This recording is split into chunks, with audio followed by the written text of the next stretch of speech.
And welcome to the session 15, Research in the Context of Sustainable Development, on the final day of our Digital Science Global Showcase. With me, I have two esteemed and excellent panelists. I'll introduce. With me is Rebecca Tanner. She's a Senior Analysis Manager at UKRI, representing the funders' view on our today's topic. And I also have Phil Campbell in our panel. He's the Editor-in-Chief at Springer Nature, the publisher's view. My name is Juergen Wastl, so I'm Director of Academic Relations and Consultancy at Digital Science, and I'm chairing the session. So if you have any questions with respect to the session, please use the box where it says ask a question underneath, and we will answer these questions after our presentations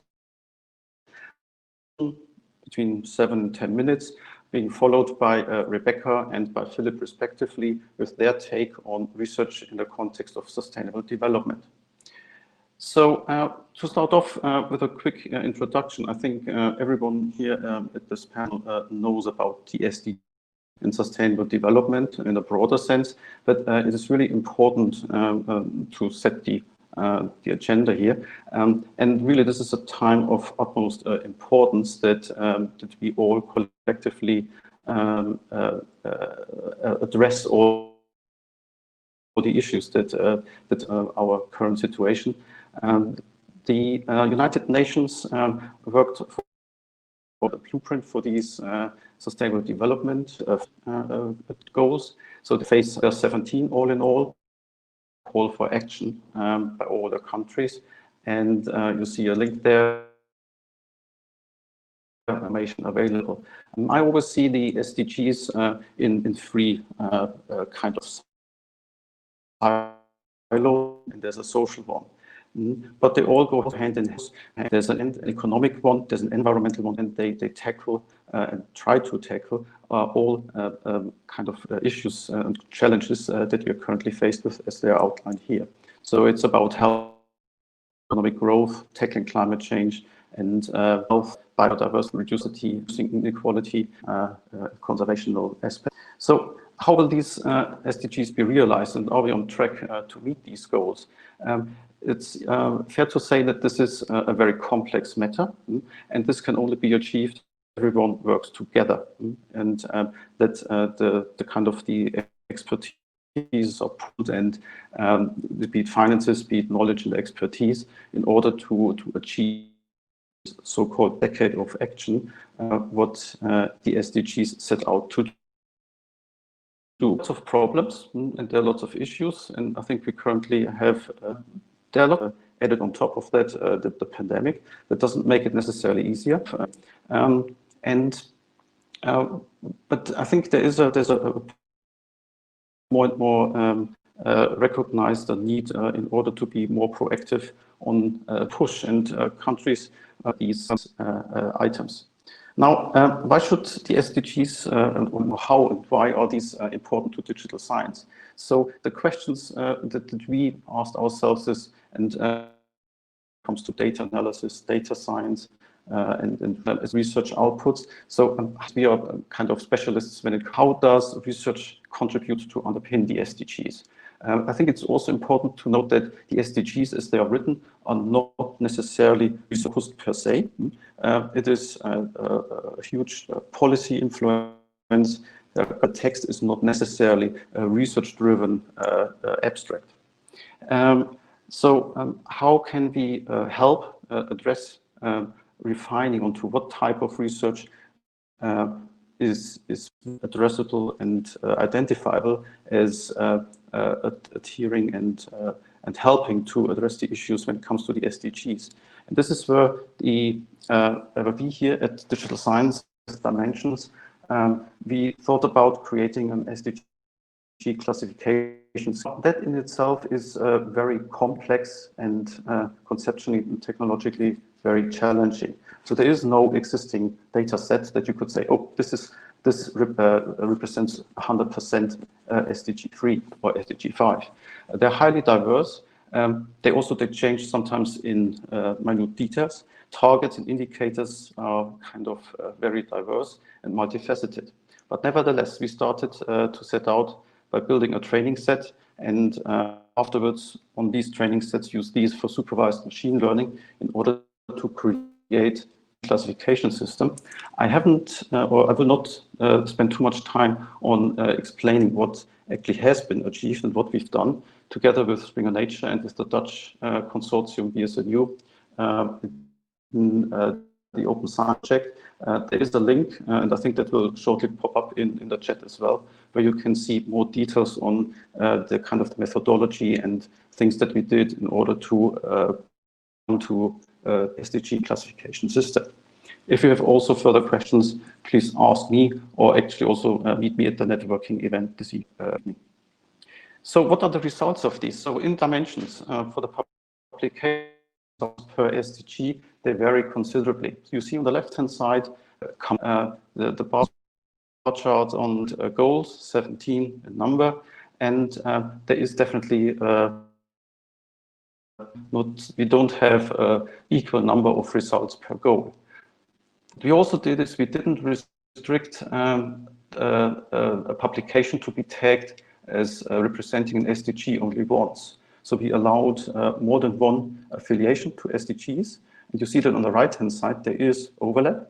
Also the small ones, often the more, let's say, socially oriented ones, they enjoy quite a lot of overlap, tagging onto more than one goal. You can actually have a look at that yourself within our Dimensions app, in the free app at app.dimensions.ai.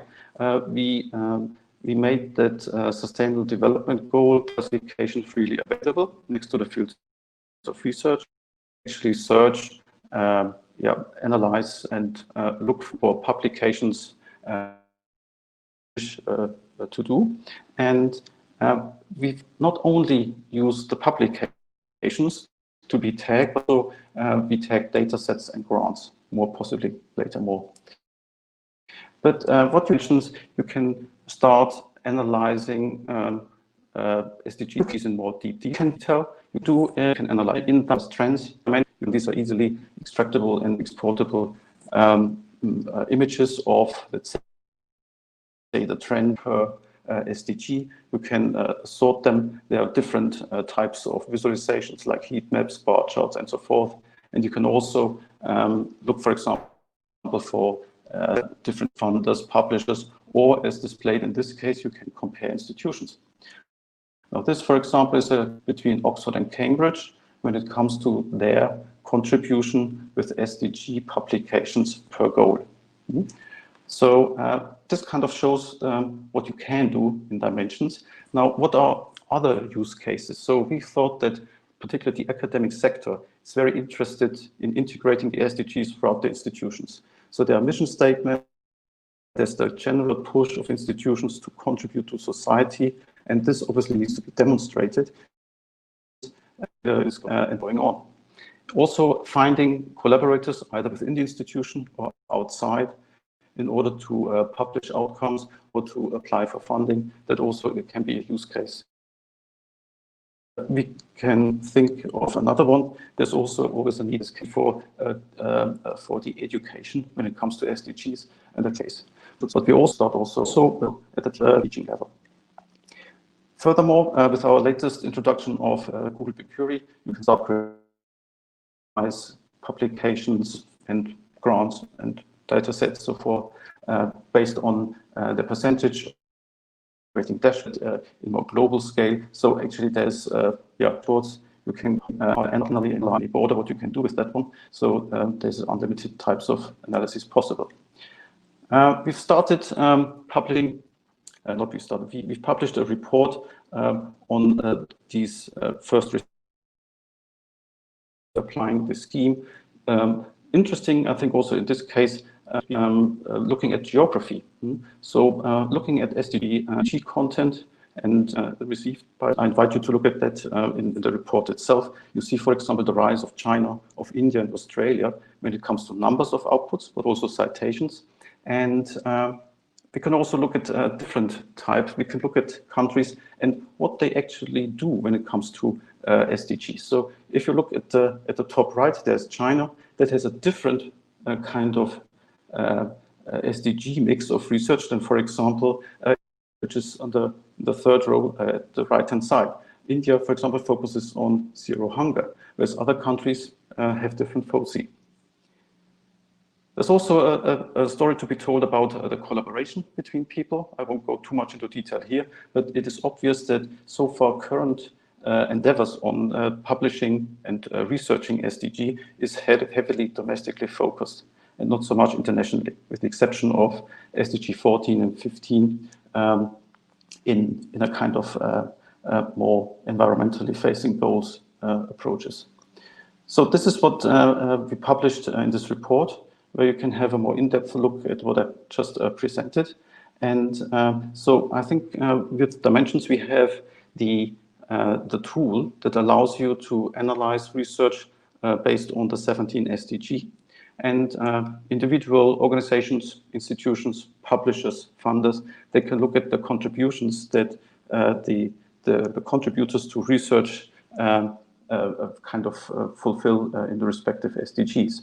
And not to forget, Dimensions is highly contextualized. So with grants, publications, patents, and so forth, there's plenty to analyze with respect to the SDGs. With that, I'd like to stop. I already, I think, took up quite a little bit of time. As I said, please add the questions that you have in the box underneath, or ask me later, or send me an email. And with that, I would like to stop my presentation. And I would like to hand over to Rebecca for her presentation. Thank you. I'm just going to share my screen.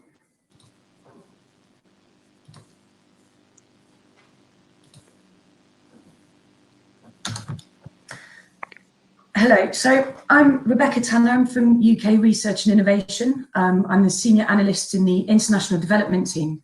And today I'm going to be talking about research in the context of sustainable development from a funder's perspective.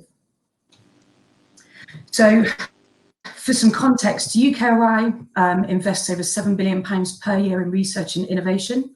The International Development Team oversees the two flagship ODA funds. That's the Global Challenges Research Fund, or the GCRF, and the Newton Fund, both of which form part of the UK government's commitment to spending 0.7% of gross national income on official development assistance, or ODA. So the GCRF and Newton funds were both designed to support research that addresses challenges faced by developing countries and strengthen capacity for research, innovation, knowledge exchange in developing countries and the UK, and that's through partnerships. So far, UKRI has invested over 300 million via the Newton Fund since its beginning in 2014, and nearly 1.2 billion through the GCRF on over 2,300 research projects. Collaborations have been made with over 3,500 organisations, including industrial project partners, arts and community groups, charities and research organisations. These are based in 150 countries and support over 10,000 members of research staff. UKRI's global reach has become vast, and so trying to understand our ODA portfolio in the context of other ODA research funding has become both increasingly important and challenging, both within the UK and across the globe. There's an increased appetite for data alignment, as well as the need to meet statutory reporting requirements for ODA funds, including reporting up to the OECD and to the International Aid Transparency Initiative. So understanding the UKRI ODA research portfolio in the context of sustainable development goals has helped us to meet some of these requirements. The Sustainable Development Goals, or the SDGs, provide a global framework that every country can commit to and measure. So the strategies for UKRI's ODA funds have been developed, informed and shaped by the SDGs. It is important for UKRI to understand the wider ODA portfolio in the context of the SDGs for a number of reasons. And some of these include ensuring that we're meeting our strategic goal of addressing global challenges and to try and track future impact against an internationally recognised standard. So having access to a system like Dimensions, which allows us to quickly and easily assign SDGs to research grants, UKRI can now view our entire ODA portfolio in this context. So as you can see, all of the SDGs are being addressed by UKRI research projects that are funded through the GCRF and Newton. It's worth noting here that by definition, research projects funded through UKRI's ODA funds are all addressing SDG 17, Partnerships for the Goals. So that's specifically target 17.6. So for that reason, SDG 17 is excluded from our analysis here because it skews the data somewhat. But this has enabled us to fully understand our ODA research portfolio in the context of sustainable development and global challenges. We're able to break down UKRI's ODA portfolio by SDG, giving us insight to the SDGs that are being addressed through our funding. And before having access to Dimensions and the SDG analysis that they provide, the analysis that we carried out for SDGs was time-consuming, subjective, and inconsistent. So understanding the SDGs within the UKRI research portfolio has informed many aspects of our business, from being able to adhere to reporting requirements, to aligning our research with others, to understanding synergies within our portfolio and the wider context of the SDGs. This slide and the next few slides have been built for interaction, and they're on a series of dashboards which are used by the strategic leads and policy managers across UKRI. So they may not seem so clear in this presentation. But we have been able to identify important synergies and correlation between SDGs being addressed on the research projects that we have funded. And we have been able to use these analyses to inform future partnerships, funding arrangements, and strategies. We have used the SDGs to compare our ODA portfolio to other funders and stakeholders, including the UNDP, the Norwegian Research Council, and the Japanese Science and Technology Agency. This was also a useful analysis to see whether the assumptions that had already been made about the natural synergies between SDGs were present in our portfolio.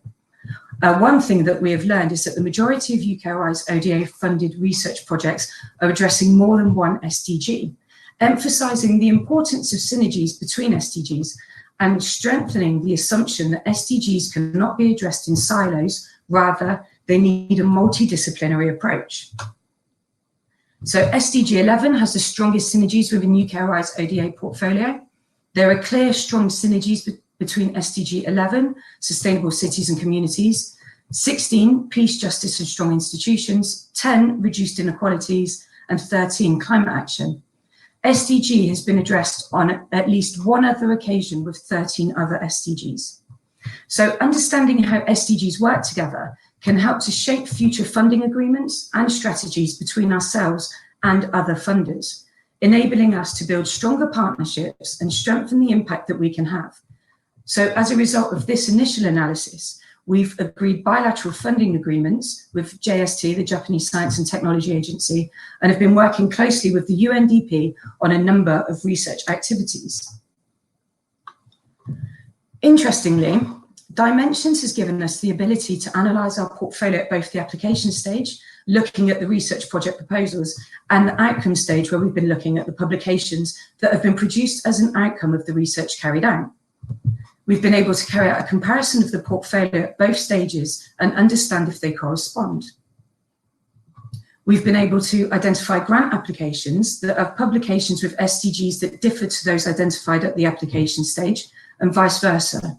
So, for example, of the publications that are addressing SDG 3, good health and well-being, 85% had also SDG 3 against the grant proposal.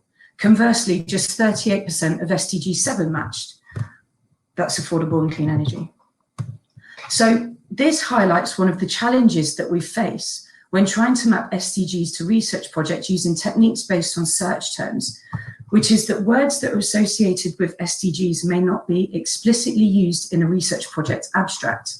For example, a project that may well be addressing SDG 1, no poverty, may not feature the word poverty in their project abstract at all.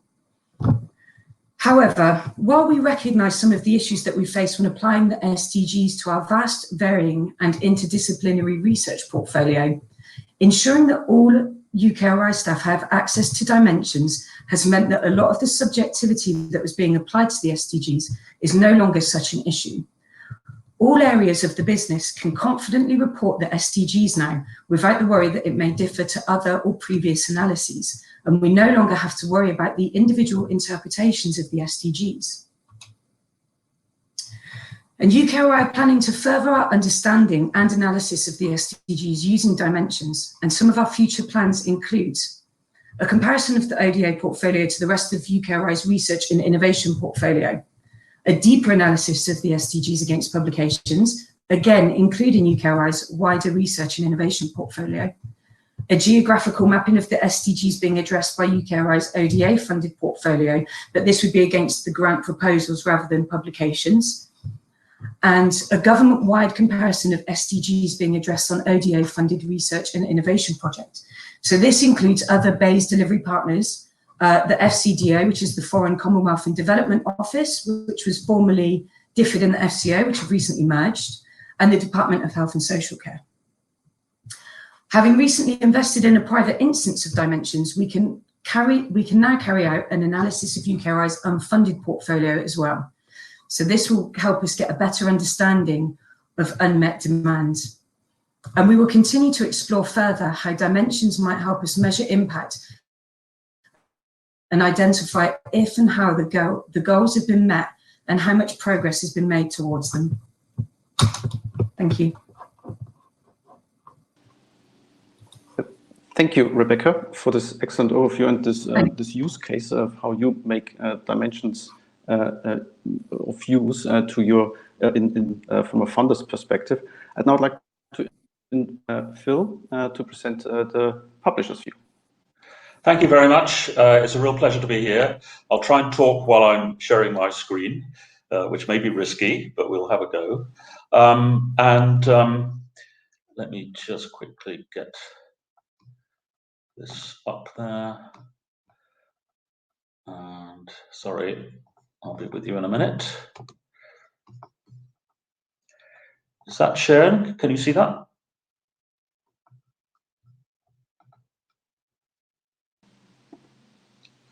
It's not up yet. Okay, I'm sorry, I will get there.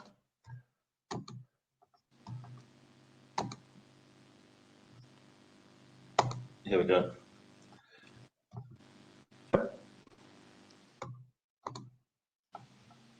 Excellent. I'm nearly there. Okay. You can all see that, I hope. Good, thank you. And I'm sorry about that. So I should say that both Digital Science and Springer Nature are co-owned ultimately by the Holdspring Publishing Group. But although we have that relationship, we operate pretty much independently. And I am acting completely independently when I say a big thank you to Juergen and the Dimensions team, because they've done great work working with us in helping us at least, and obviously others, sort out how the SDGs can be categorized and explored and followed through. So thank you very much for that. I want to just pick up on one comment that I think it was Juergen said in his introduction about the international and the regional. One of the things I'm focusing on in my role as editor-in-chief of the company is not only on how we sort of make the most of our forces in the direction of the SDGs, but also the impacts agenda in the big sense. So how do researchers and publishers acting as a bridge, one of the bridges between researchers and policy and practice, how can we make the most of those? And everybody's interested in that, and it's a real challenge. I want to emphasize that because you'll see in my talk that quite a bit of the work we're doing is moving in that direction. And I'll show how the Dimensions has helped us with that. So you've seen this about the SDG themes. I'm not going to go into that again. These societal challenges and the SDGs are increasingly a focus of funders in universities worldwide.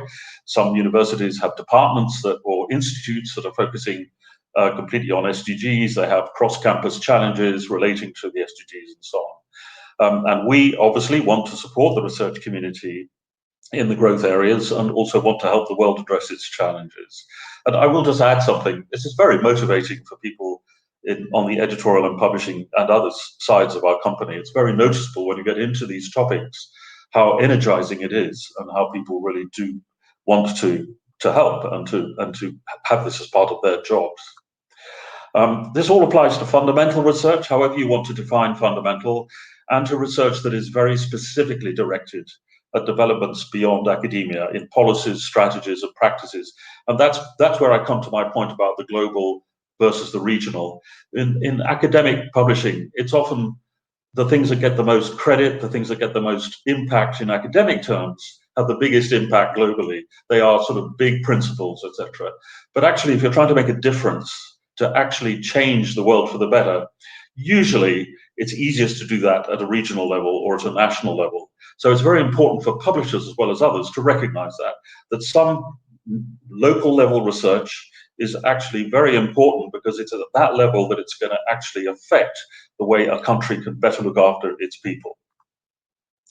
So I'll just give examples of SDG targets and the official indicators set up by the UN, and then I'll talk about the relevant content just to illustrate how we see it. So SDG 3, which is all about healthy lives and well-being for all at all ages. One of the targets is by 2030, which is the target date for all the SDGs, reduce by 1/3 premature mortality from non-communicable diseases through prevention and treatment, and promote mental health and well-being. And then there are targets associated with the big targets, indicators of progress, and 342 is, for example, relating to mental health, the suicide mortality rate. And the question is, how much progress by 2030 can we have made, since these things were introduced about 15 years before that. Then if you go to Zero Hunger on the website, the last time I looked at that website, you don't go straight to the targets, you go to this. And this is highlighting the COVID challenge. And the COVID challenge is both depressing and inspirational, if you like. I mean, it's depressing anyway, given the nature of the beast, but it is depressing from an SDG point of view, because it has devastated some attempts to make progress on things like poverty, on things like the supply and access to food.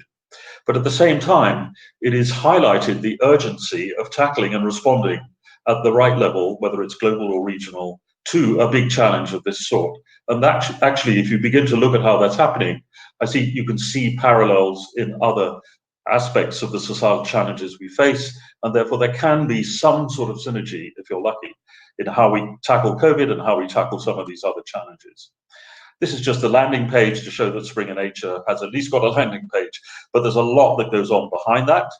This is both internally, as I will describe in a minute, and also externally. So next week, no, I'm sorry, I've missed the slide here, but our key goal is to ensure that our publications are committed to supporting those who are working on the solution. So that's where the impact comes in. It's not just helping the research and getting that published, it is also really making the bridge. Now, I may have missed out the slide. No, I haven't. Here is the slide. Next week, we are co-hosting with the Sustainable Development Solutions Network a conference, which is obviously virtual.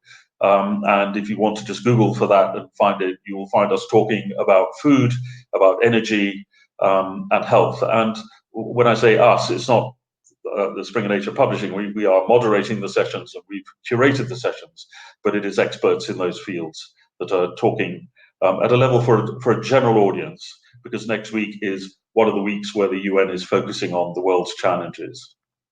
So to talk about just a little bit how we have ourselves risen, as it were, to this challenge, the Nature journals, before the SDGs came along, Nature Climate Change had already been launched, which, unlike all the previous Nature journals, of which there are many, this one was thematic rather than attached to a single academic discipline.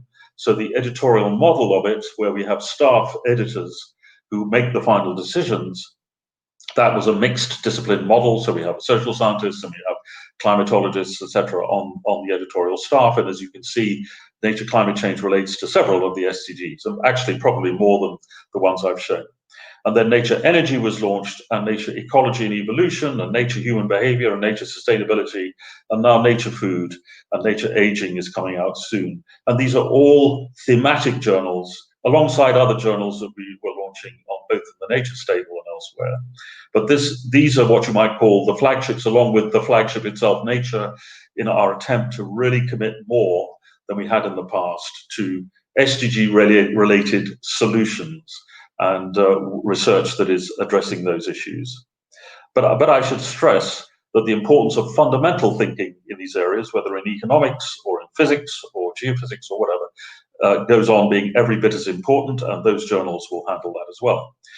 But it's not only the Nature Group. This is just one example of a more specialized journal, which we did in partnership with CABI, which is an organization that originated in the British Commonwealth and has many branches within countries in Africa and other lower and middle income countries, and is focusing on agriculture and bioscience.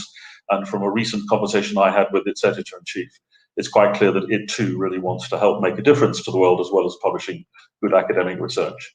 We have book series. Each of the SDGs has a whole series of books attached to it. And I won't go into the details of that, but if any of you happen to be wanting to write a book about any of the SDGs, do get in touch. And my email is addressed at the end of this. Now we come to what Dimensions has been helping with. So as a part of the VSNU and us and Dimensions project, we've analysed our own content in the way you saw Rebecca doing for UKRI previously. And at first, I was depressed. One of my interests, which I'll show in a minute, is about oceans, SDG 14. And you can see it almost disappears in that pie chart of our output. But actually, when you look at the bigger picture, when you look at all the publications that Juergen showed previously, and if you look at the level of funding globally for oceans, it's actually extremely underfunded, in my opinion. And that's what you see reflected here, although I'm sure also there is scope for us to be publishing more within what is already out there. But you can see fairly, as you might expect, that there's tons of energy research going on. There's tons of health and well-being search, and so that's reflected in what we do. To me, this is the one that I'm going to be focusing on because this is all still quite new to us. So you have the SDGs down the side, and then we have within our publishing portfolio the different disciplines. And this is a heat map, and green means that our content abundance within each of these SDG categories, as found by Dimensions, is pretty good. If it's red, it shows it's pretty weak. So if you look at energy, for example, SDG 7, you see that we're not doing at all badly in engineering, but if you look at the social sciences, you'll see we're quite weak. If you look at health, you will find that we're surprisingly weak in the social sciences, although if you move along to science, humanities, and the social sciences in a multidisciplinary way, then you find that we're doing much better. So this map just gives me and my colleagues an indicator of where we might be wanting to focus some attention to boost our attention to research in those areas out there in the academic community that we're just not getting into our pages. The other thing which is, I think, encouraging up to an extent is that if you look at the citations mapping of our publications, you find that whatever the share of all articles across the SDGs are, we are doing well on the top 100 cited articles. Now, I think this, I meant to check this before, I think this is academic citations. I may be wrong, it may be including all the grey literature type sampling that Dimensions does. But either way, it doesn't matter to me. What matters to me is the encouragement I've got here, that we do have access to, we are doing quite well in terms of the significance of what we publish. And the aim is to be ever more significant, both academically, but also in a societal context. So our efforts are directed in general in two approaches for our content development. We want to strengthen our significance and impact across all the themes of the SDGs, across all disciplines and all formats. And the way we do that is to bring our publishing formats, our disciplines together in looking SDG by SDG or a subset of SDG themes, and just see, okay, what are we doing? How can we boost? Where do we think there's room for growth, etc.? And then I also want to highlight, because this relates to the impact question, some of the major research efforts that we engage with. So there are two of these which we've got here, and I'm only going to talk about one of them, but these are actually rolling out right now. So one is our input to the UN Ocean Summit. that is taking place to 2021. And then there's another outlet, which I'm not going to talk about here, which is called Ceres, CERES 2030. And I'm sure if you Google it, you will find plenty about it. But this is a multidisciplinary approach of thinking about agriculture and how to make more use of agriculture. It's not new forms of biotech, etc. It is much more about the role of agriculture in food systems and how to make more of what it does and the agriculture aspect of the food system. So here's the Ocean Conference. It was going to take place this year in Lisbon for obvious reasons. It's been postponed and will be presumably virtual. I think it's going to happen in the summer, possibly July. We're not absolutely sure yet. And what I love about this particular topic is that there was a high-level panel set up called a high-level panel for a sustainable ocean economy that was set up not by academics but by heads of state. So this was spearheaded by the Norwegian Prime Minister and by the President of Palau, and they got together a total of 14 heads of state, all of whom are dependent on the oceans to a large extent for their economies and for their welfare. And so they decided to commission a whole series of reviews, not necessarily academic, about the state of the oceans in many different dimensions. And so we are publishing a lot of those reviews. They're also freely available in a different form on the website of the high-level panel. So if you want to look at the blue papers, as they call them, of the high-level panel, you will find them out there on the website. If you just Google HLP blue papers, you'll find them. But we are now in the act of publishing the academic equivalents of those, which have gone through an additional process of peer review and are more focused on the knowledge that we have and how to make it applicable. The blue papers are much more specifically directed at the policymakers and the practitioners. And so we are also looking at how to engage with that in our publications to make sure that more attention is given to that aspect of what these blue papers represent. But I think this is a landmark project because heads of state have commissioned it, and they're following up in December with a launch of the final report, their own individual commitments to be looking after the oceans. And I think that's an exciting development. And it'll feed in to the UN Food Systems Summit that's happening next year. So the research journals that we publish, the nature journals in particular in this case, but also a Springer book, which we expect to come out of this, are all our way of helping both the academic community and also the wider community make the most of this project. And then a completely different example, but I thought you might be interested in a paper that we published without really fully realizing the significance of it in Nature in 2018, while I was still the editor as it happens. But this is a huge data project where millions of farmers, literally millions in China, reported the results of a data sharing exercise. But the data wasn't physical measurements, it was techniques for farming. So these farmers were simply describing the techniques they use for getting the better crops. And as a result of this, they were able to share, as a result, better progress. And this was picked up by Bill Gates, who tweeted it. And as a result of that, an independent company was set up that provided counseling, as it were, to farmers based on this approach. And who knows what the wider impact has been. It may be that Juergen can tell us. I hadn't asked him before now. I'm getting to the end. We want to help scholars and scientists reach decision makers in policy and practice. And we want to use innovative formats and through our engagements with policymakers and practitioners. So we do attend meetings. We do, of course, sort of network. We've launched a new book format, which is absolutely engaging policymakers. They're short books, open access, ebooks. And they get, what we try and do is get an academic author, and I'm not going to generalize, but some of them certainly have involved both an academic and a policy person combining to write a book like this. And then we have our policy briefs in Nature Energy. I'm not going to go into this in any detail, but every author of a paper can provide a policy brief if we think it's appropriate. And if you want to look at what this looks like, look at Nature Energy's policy brief page, which is there. I'm just going to end by saying, Juergen, if you want to take a look at the blue papers and the nature papers on that oceans project, and let's trace how the heads of state and us combined try to make an impact and to see whether these things are referenced, etc., in dimensions, that would be great. I've finished. Yeah. Thank you very much indeed. Thanks, Phil. Thanks very much for this very engaging talk and your insights from Springer Nature's view. And yeah, I will have a look into the blue paper. So let's take the conversation onward and forward.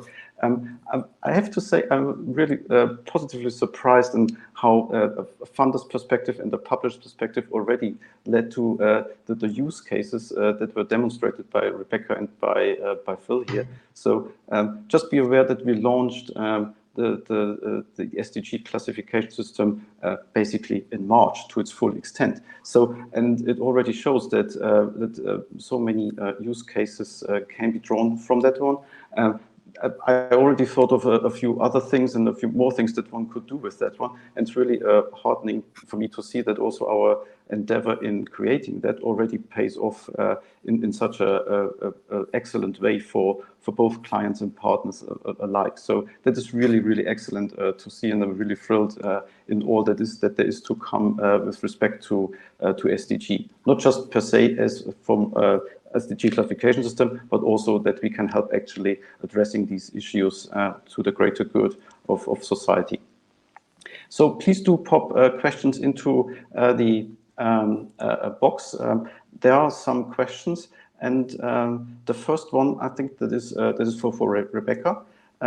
Adrian asks if UKRI mapped funding to SDG as well, and then mapped against the publisher portfolio, and to see if there are any insights. So, for example, if you note that humanities publishers who have closer ties to funders who ground focus around SDG 4, 5, and 16. So Adrian thinks that they would think this could help generate closer cooperation and alignment of goals around the SDGs. Rebecca, have you done such a mapping yet? We have not yet, and so we have spent a lot of time looking mainly at how the SDGs map to our ODA portfolio. But this is certainly something that we're starting to do actually, and definitely looking at the grant as the SDGs that are classified against the grants, and then subsequently the publications that are a result of the research that our researchers have carried out is a really, really interesting comparison, and one that we're gonna really delve into now. And also, I think widening it out to the whole of UKRI's research and innovation portfolio. So the analysis that I've been carrying out and that featured in my presentation is actually only on our ODA funds currently. But it's certainly, yeah, very interesting to start looking at synergies across publications and to publishers and within particular disciplines as well. Thanks. Bruce asked a question that was for me. So he would like to get an answer for a question about how confident I am in the classification of papers to a specific SDG. What is the estimated error rate? That's a very complicated question, as I already pointed out in my presentation. So there is no perfect way of defining if a publication, a grant, a data set belongs to a particular SDG or to more than one. The way we structured our approach, our technical approach, by a training set with complex search queries, I have to say we omitted any sort of buzzwords, and we really took quite lots of care of getting the quality assurance right. But still, I think there's a residual error limit that is in any sort of approach that you do. If you ask 150 academics to come up with the same sort of training set in a year's time, I think that also that will have automatically inbuilt some sort of error. Now, is there a percentage to it? I don't know. What definitely will be the case is that some areas may be easier than others, and this is partly due to the concept of each individual SDG. So some are really very broad, some are more specific. If you look at SDG 3, for example, that also includes, if you look at the phrases in the definition, road accidents. How do you capture that? So I think it is very difficult to answer the question. We definitely we see different, let's say, resulting percentages of being confident within the machine learning process. I think we can discuss that later on the table. I can go more into detail in this one, but I'm pretty confident that our SDG classification is a good one.